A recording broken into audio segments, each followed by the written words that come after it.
Hey everyone, good girl. Me and Lena, Laura and Alvin with Add-a-Pup Dog and Puppy Training.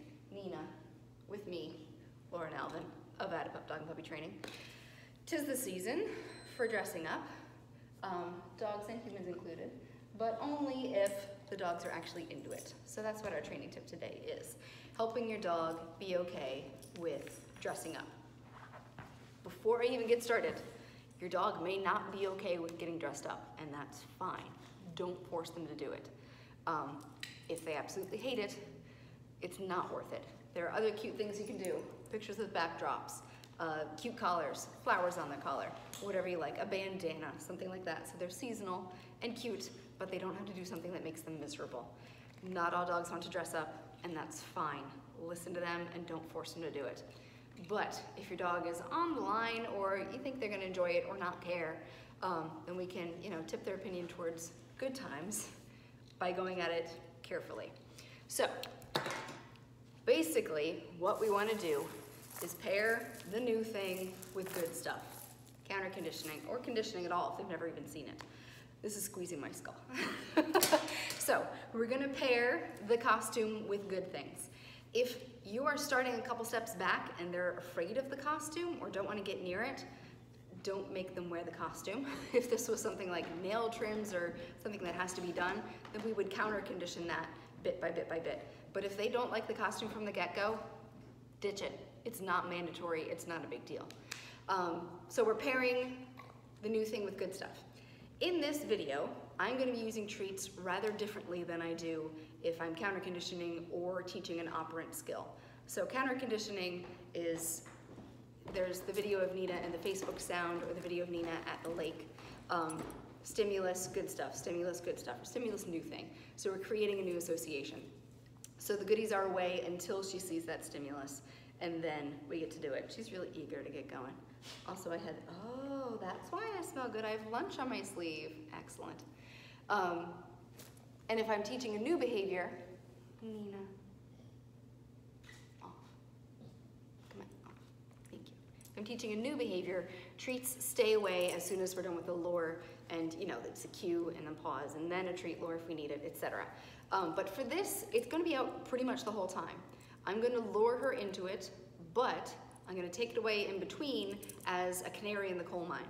So if there's a treat in front of her nose, she might do things she's not actually that crazy about, but when the treat is gone, if she's still doing it on her own accord, then I know she's okay with it. So this is kind of an in-betweeny, messy use of treats. All treats are messy with Nina, but I think you understand what I mean. The reward of the treat is not contingent upon her behavior of putting on the costume. Like I said, this is entirely voluntary. If she doesn't like it, we're gonna stop doing it. So I'm not concerned about it being out there and acting as a bribe or a prompt, which it is. And I'm also not concerned about strict counter conditioning per se, because it's gonna be going on anyway. She's associating good stuff with what's going on. But if she really had a problem with it, then I wouldn't be doing this. So I can live in the middle here and use it as a canary in the coal mine or litmus test while counter conditioning is going on and while operant learning is going on. It's all kind of smashed together. They all go on all the time. So, princess necklaces. What we're gonna do first. I want you to break this down. I know you're eager. I'm gonna break this down into steps for your dog. So what are they going to go through in the process of putting this on? Number one, the noise, the way it jiggles, the way it reflects. I'm sure you can imagine what that feels like on my hand. There's a sensation of the way that it moves and things. When I put something over a dog's head, I'm holding it in one hand, I have treats in the other, and I thread the needle. So I'm luring them whoop, like that. So what they're gonna see is, which is something to look out for. If they hate hands flying in their face, I'm not gonna do it like that, obviously, but if they hate hands flying in their face, that's something, a part of it. So, hand in your face, and then it comes up and it touches your whiskers, and then it goes near your eyes, and I'm starting to hear it, especially on my glasses. You won't be wearing them, but then you hear it kind of crinkling in front of your ears, and the side of your face, you feel that sort of jingling there, and then it goes over your ears, totally new sound, and now it's on your neck, and then once we get to that spot, there's going to be the weight of it on her, and the way it jiggles, and the way it sounds down here, and you can't really see it, and all sorts of other things. So if we split it down into steps for her, for the way the dog is going to experience it, We can get them used to and comfortable with each of those steps as we go along. Slower is faster. It's also better in the long run. If I go slower now, she is going to be able to put it on lickety-split and be totally fine with it. And next time I ask her to put it on, she's gonna go, whoop, okay, no big deal. It's faster because it gets you what you want at the dog's pace rather than arguing with them or chasing them down or making them do it. It also gets you cuter pictures because your dog is comfortable and happy wearing the thing that they want.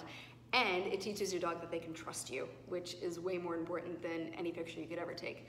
If they know that I'm doing something new and this is kind of weird, but she's not gonna push me into it, she's going at my pace, she's listening to what I say, she's giving me a say in this interaction, they will trust you, and that is important.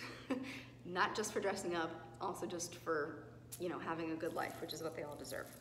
Okay, slower is faster, listen to your dog. If at any point the dog balks or not into it, or you see them sort of, you know, their weight's back and they're kind of going, won't eat the treats near the necklaces, I guess, listen to them. That's not really a success. That means they're kind of torn.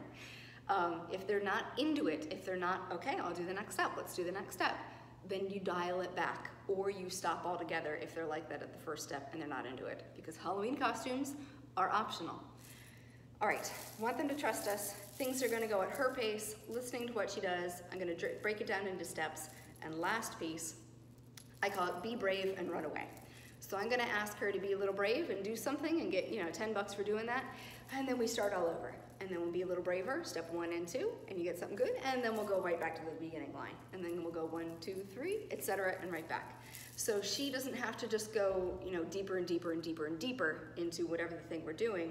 She's getting some breathers. She's getting a surprise. She's getting some breathers from what we're doing and a break in between.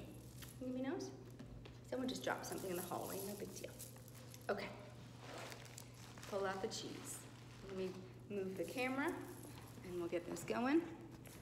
Yes, I know, she's targeting it already. Okay, so first off, let's say she'd never seen princess necklaces. I wanted to make sure she was okay with it.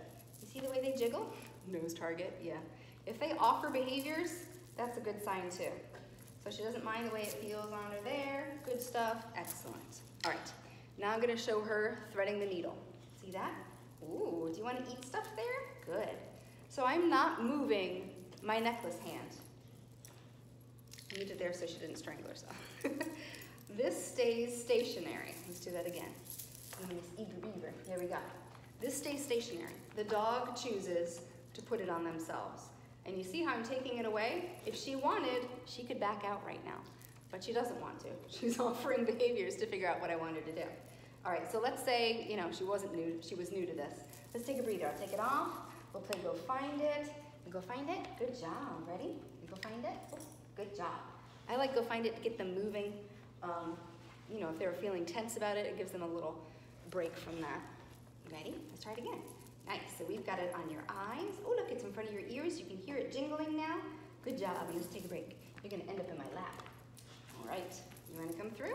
Excellent, beautiful. Over your ears, very nice. I'll leave it there for a bit, and then we'll take it right off. Very nice. Ready? You'll find it. Cheddar does not freeze well, just FYI. Ready? Yeah, let's put it all the way on. Ta-da, beautiful, nice. Then I like to do, if they're comfortable, you know, not even noticing it, I'll do something easy, fun things that they like. Sit. Who's the best dog? High five. Yes, the nose. You can do it. Yes, good girl, nice. So they get used to moving around it and they know it's not something, you know, that's going to impede them. All right, princess necklaces conquered. Now we're gonna do little purple mohawk. So if you're putting a hat or something on your dog, really listen to them. Lots of dogs do not like things on top of their heads. Nina does not like hats. She doesn't like things that cover up her beautiful, glorious ears. And neither do I. But most dogs are really comfortable with this mohawk if we put it on, you know, in a way that they like, because it goes all the way around their ears and there's only a strip of something on top of their head. It doesn't flop around. It's pretty natural for them. It doesn't really impede anything. But if I was putting something on top of her head, I always put it on upside down. We put it on like a necklace, and then I flip it. So I'm not just gonna go at her head like that. She's good at treat. But I'm not gonna go at her head over it with some mysterious thing. because that's creepy and not many dogs are gonna deal with that. And then you're starting off on a bad note anyway. So I've got it upside down. I'm gonna thread the needle. You ready, Bear Bear? Come on over here. Yeah, you don't want to end up right in my face? Okay.